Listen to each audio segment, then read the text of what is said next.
This story is titled, My Wife Called Me, Just a Roommate, so I made her pay like one, and now she is begging. Hey everyone! Before we jump into today's video, I need your help. We've noticed the channel is losing some traction, and subscribing is one of the best ways you can support us. It's quick, free, and it helps us keep bringing you awesome content. Your support means the world. Let's keep this channel growing together. Thanks so much. Now let's start the video. Alright, so 30 male, need to get this off my chest because things have gone completely sideways with my wife Melissa, 28 female. We've been married for 3 years, but together for almost 6. When we first met, it was at this bar through mutual friends. She wasn't like supermodel hot or anything, but definitely pretty, and had this really confident vibe that I was into right away. We hit it off, exchanged numbers, and started dating a couple weeks later. The first few years were honestly pretty awesome. We did all that couple stuff. Weekend trips, meeting each other's families. Her parents were kinda standoffish, but whatever. Moving in together after a year. I proposed on our 2-year anniversary, and we got married about 8 months later. Nothing fancy, just family and close friends. I bought a house about 6 months before the wedding. My name's on everything since I paid the down payment from money I saved up working my ass off at my job. So for the first year of marriage, things were good. We'd both come home from work, cook dinner together, watch shows, normal stuff. We talked about maybe having kids in a few years. But looking back, I can see things started changing maybe around year 2 of our marriage. Melissa started getting more into her career. She works in marketing, started staying late at work more, going to these networking events, gradually spending less time at home. I was supportive, figured it was good for her career and all that. I picked up more of the household stuff so she could focus on work. Started paying most of the bills too since she said she wanted to build her career before focusing on money. It was little stuff at first. She'd cancel our date nights last minute because of work. She'd be on her phone constantly even when we were supposed to be spending time together. If I brought it up, she'd get defensive and say I wasn't being supportive of her career. So I backed off. We stopped doing things together on weekends. She was either too tired from work or suddenly had these brunches and shopping trips with her friends that I wasn't invited to. Started feeling like we were just existing in the same space but not really connecting anymore. Anyway, last couple of months she told me her friend group is doing this dinner thing at this new restaurant downtown and she wants me to come. I was honestly surprised she even asked me. It had been months since she included me in anything with her friends. I wasn't super excited about it. Her friends are mostly these marketing PR types who just talk about work drama and gossip about people I don't know, but figured maybe this was her trying to include me more. So we went to this dinner. There's like 8 people total.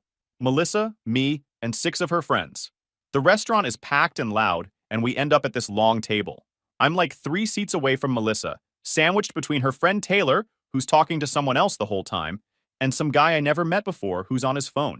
I'm basically just sitting there nursing my soda, not really part of any conversation. Nobody's talking to me or even acknowledging I exist. Pretty normal for these things, honestly. I'm used to being the invisible husband at this point.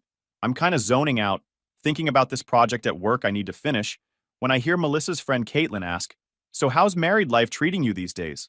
The way she said it was weird, like there was something behind the question. That's when I tuned in to what Melissa was saying. And guys, I swear, it felt like someone punched me in the stomach. Melissa laughed, not like a happy laugh, but this dismissive snort, and says, "Oh please, he's just my roommate at this point.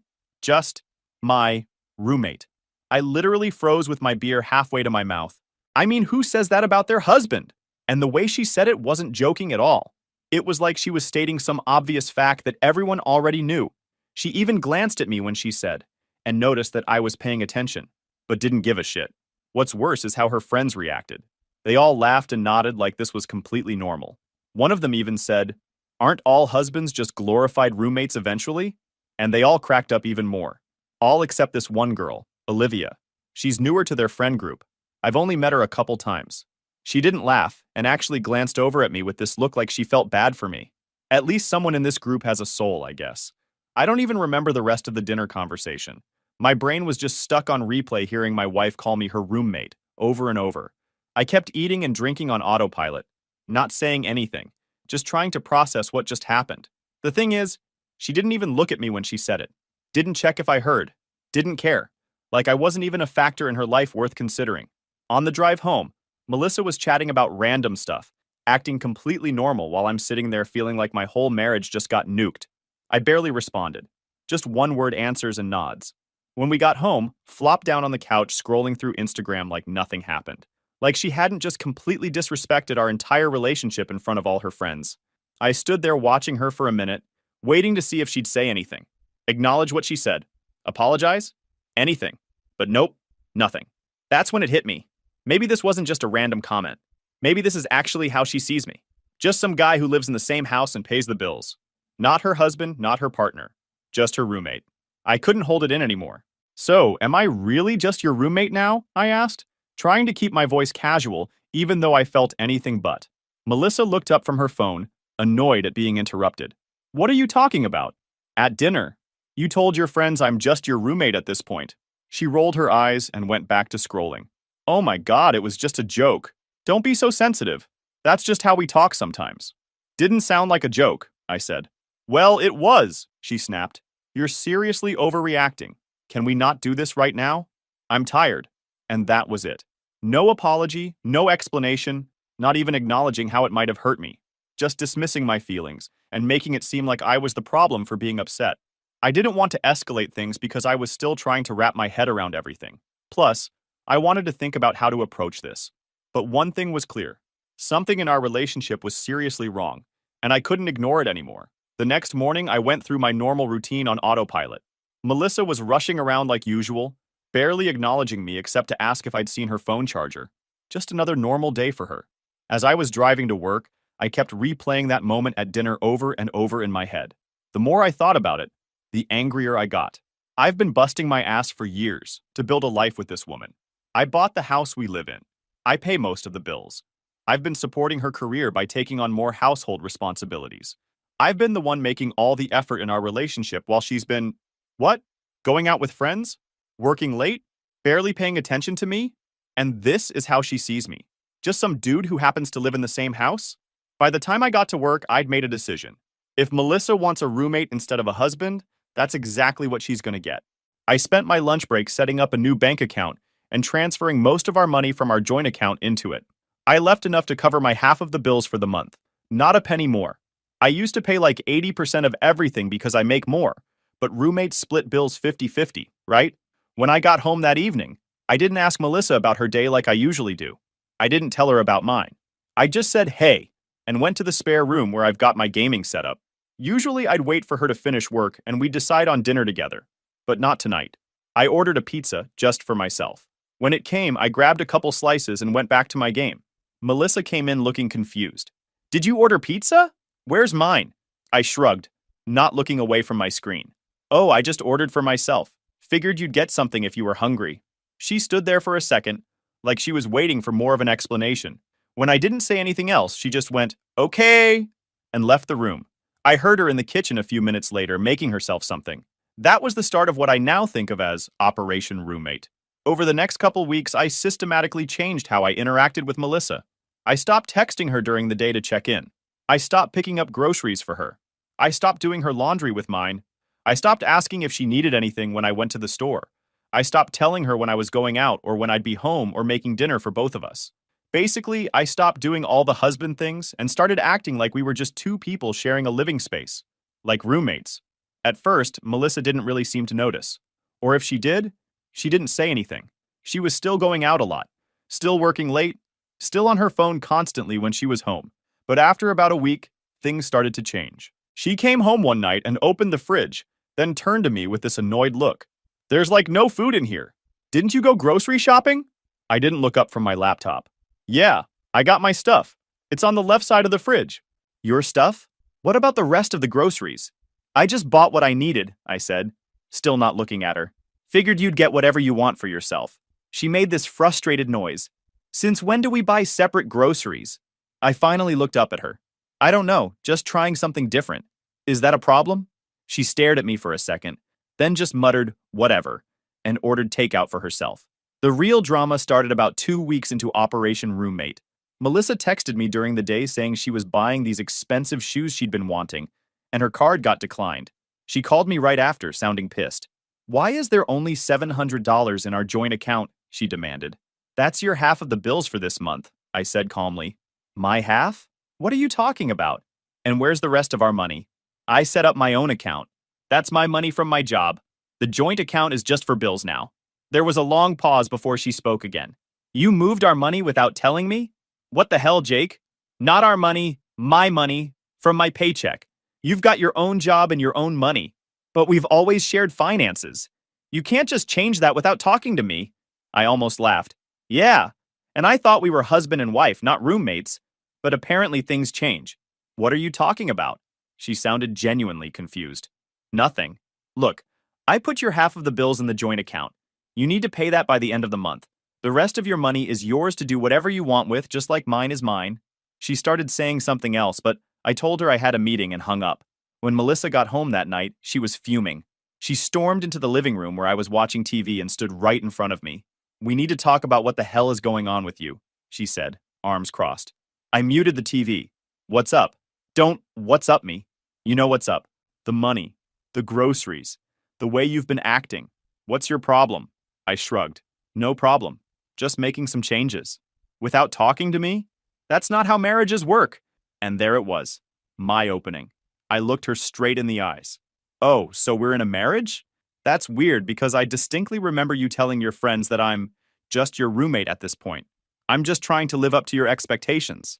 Her face went through like 5 different expressions in 2 seconds. It was just a fucking joke. I didn't mean anything by it. Didn't sound like a joke to me, or to your friends based on how they all nodded along. Sounded pretty serious, actually. It was just girl talk. You're being way too sensitive about this. Maybe. Or maybe I'm finally seeing things clearly. You've been treating me like a roommate for months, barely talking to me, always on your phone, going out all the time without me. I'm just finally returning the favor. Melissa's eyes narrowed. So this is what? Payback? Real mature. Number just adjusting to our actual relationship status. Roommates don't share finances. They don't do each other's grocery shopping or laundry. They don't check in during the day.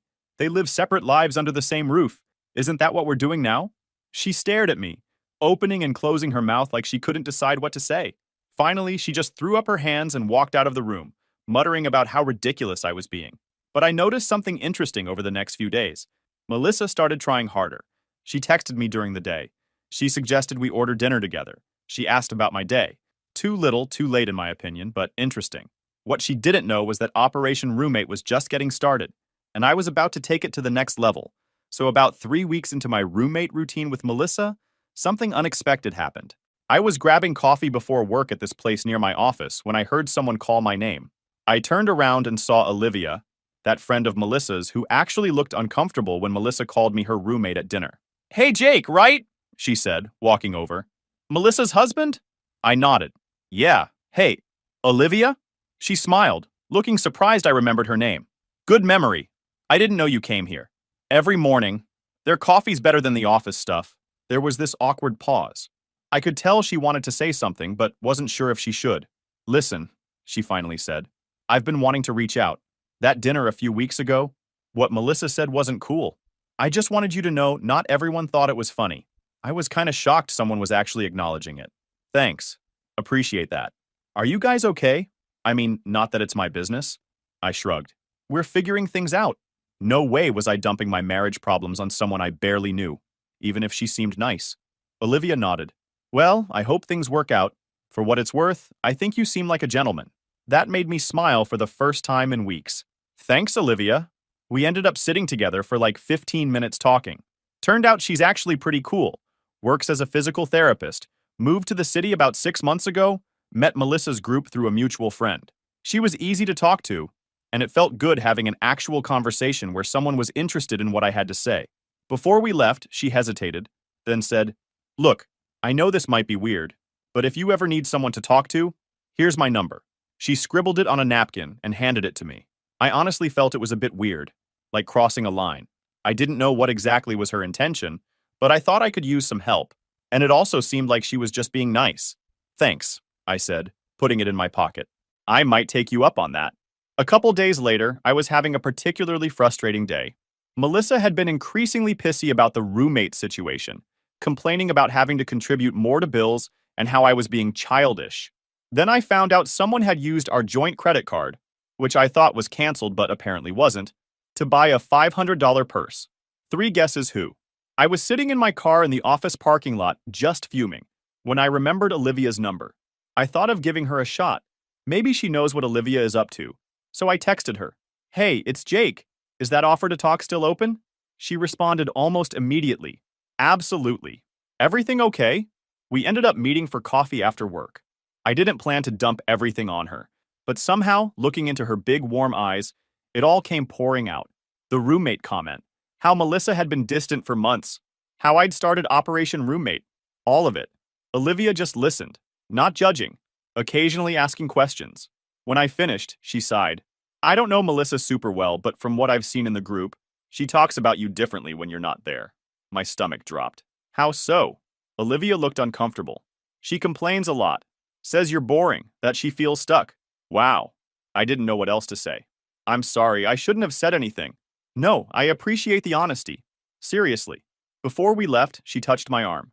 "Jake, you deserve someone who's proud to be with you, not someone who treats you like an inconvenience." That hit me hard.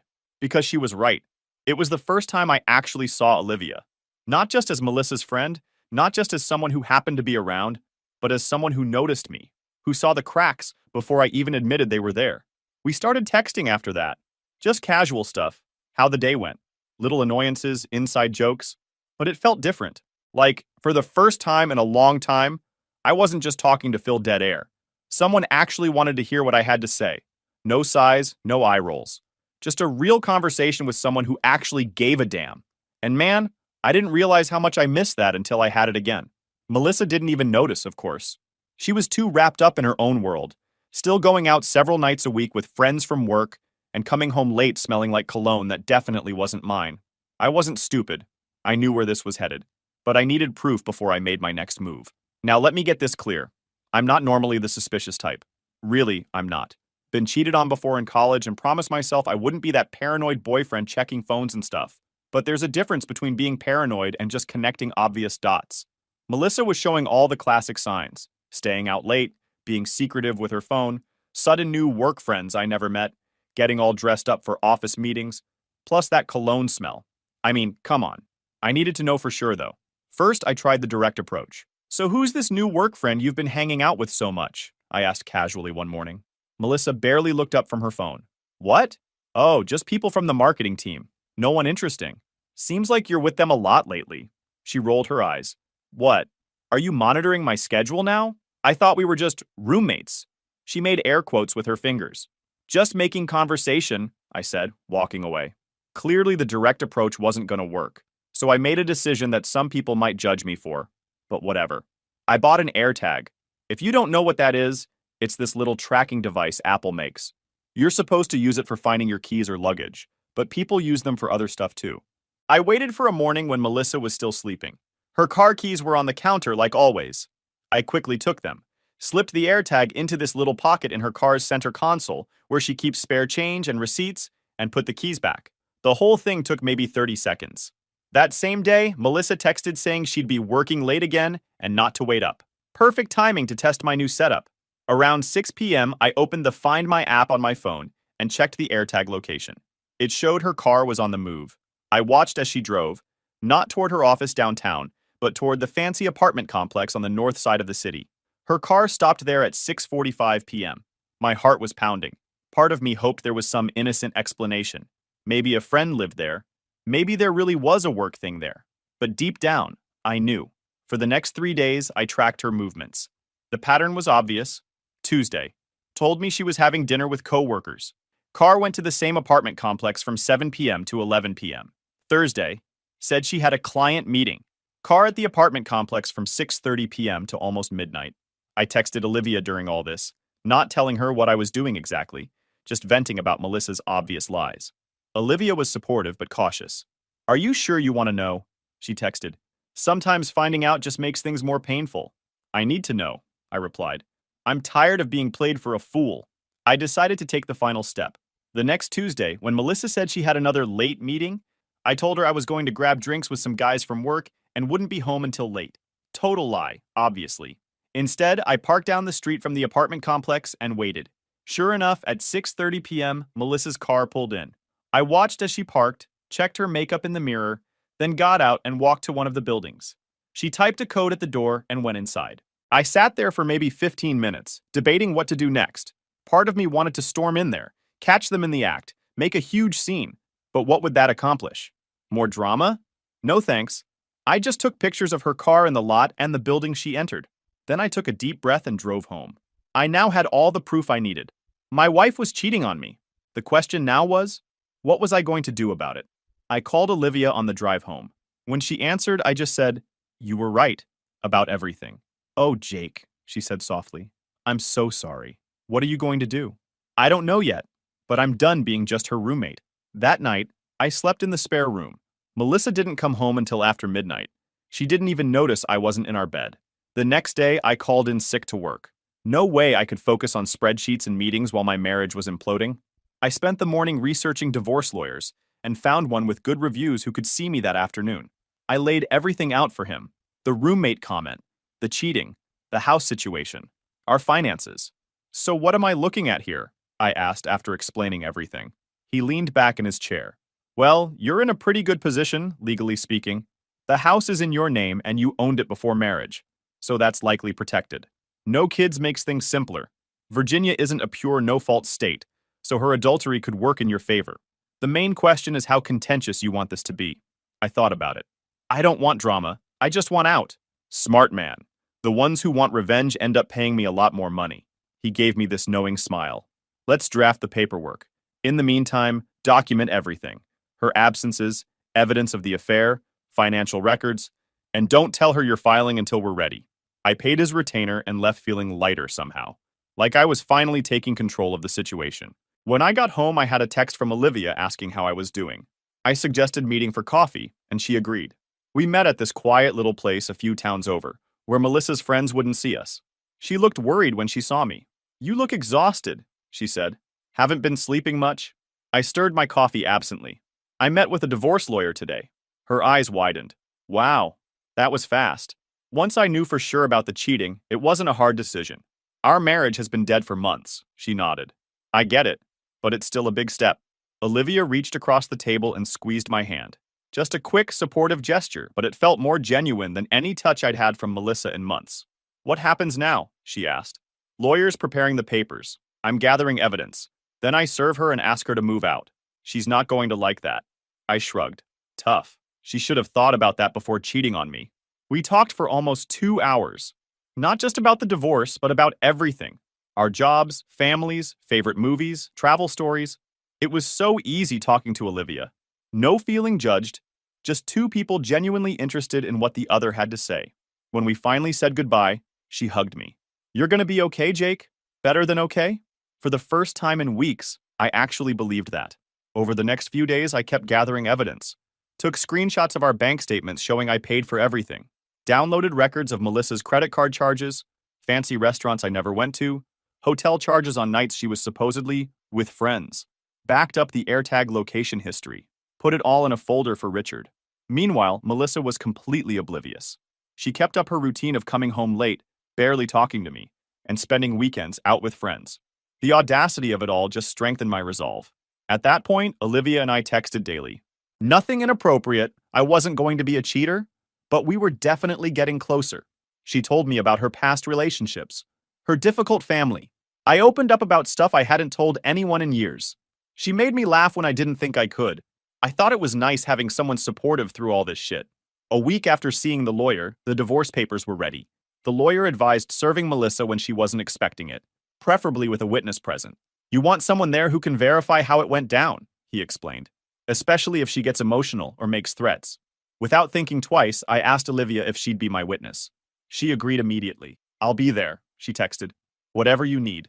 I set the date for Friday night, when I knew Melissa would be home. Time to end this farce of a marriage once and for all. Friday came faster than I expected. I spent the morning going over the plan with the lawyer, making sure I knew exactly what to say and how to handle different scenarios.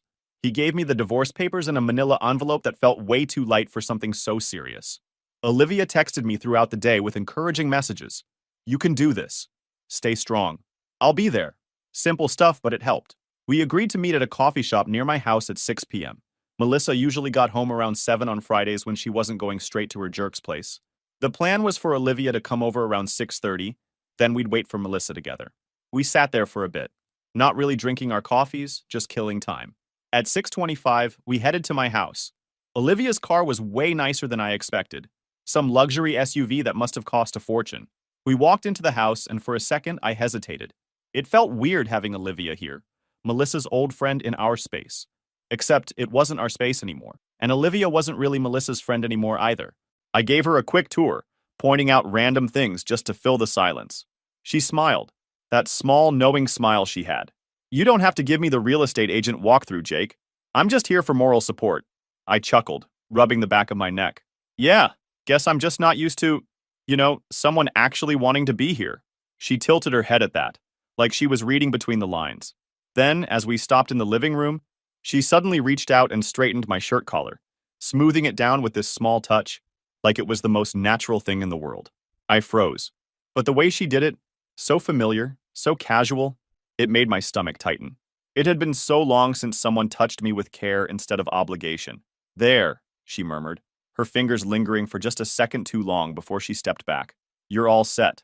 I swallowed, trying to ignore the heat creeping up my neck. Thanks? She just grinned, plopping onto the couch like she'd always belonged there. Anytime.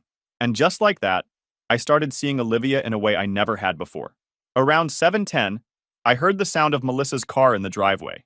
Olivia and I were settled in the living room, the divorce papers laid neatly on the coffee table, waiting. Everything was in place. The front door opened, and Melissa walked in, oblivious as always. She took a few steps before she noticed us, then froze. Her gaze snapped from me to Olivia, then back again. What's going on? She asked, her tone already defensive. Why is she here? I stood up. We need to talk, Melissa. Her expression darkened as she looked at Olivia again. Why is she here for that? This is our house. She's here as a witness, I said, picking up the envelope, letting her feel the weight of the moment before handing it over. Melissa's arms crossed. A witness? For what? I held the papers out to her. I'm filing for divorce. The way her face dropped, it was priceless. Like her brain short-circuited, scrambling for a response. Divorce? She echoed. Then, as if grasping at straws, she scoffed. Are you serious? Over your little roommate tantrum? I kept my stance, unshaken. No, I said, because you're cheating on me, and have been for months. She let out a laugh, sharp and forced. That's ridiculous. I'm not cheating on you. Don't, I said, cutting through her performance. I know about the guy at the Parkview Apartments. I know how often you're there. The color drained from her face. You followed me? What the hell, Jake? I shook my head, amused at how quickly she shifted the blame. Didn't need to. I tapped my phone. I have weeks of proof. Every late night, every work event, every girls' night out, all leading to the same place. Her eyes flicked to Olivia, then back to me, her shock hardening into anger. You tracked me? That's psychotic. And you brought her here for this? She pointed at Olivia, spitting the words like they'd burn. She's been waiting for this moment since the day she met you. Olivia didn't react. She didn't have to. I wasn't letting Melissa flip the script. Olivia has nothing to do with this, I said smoothly. This is about you, your choices, and the fact that you got caught. Melissa's arms tightened over her chest, shifting gears. So I messed up. People mess up, Jake. That doesn't mean we just throw everything away. Her voice softened, her eyes searching mine. We can fix this. Counseling. A fresh start. I'll stop seeing him. Let's just talk about this. Alone. She cut Olivia a glare, like she could erase her from the room. That's when I twisted the knife. I leaned back, giving her the same blank expression she used on me so many times. Why are you upset anyway? I asked, my tone dripping with sarcasm. I'm just your roommate, right? That's what you wanted. She scoffed, rolling her eyes like I was the one being ridiculous. That dinner? You're still mad about that? Jake, it was a joke. I nodded, like I finally saw her point. Oh, right. A joke. Hilarious. Then I tilted my head.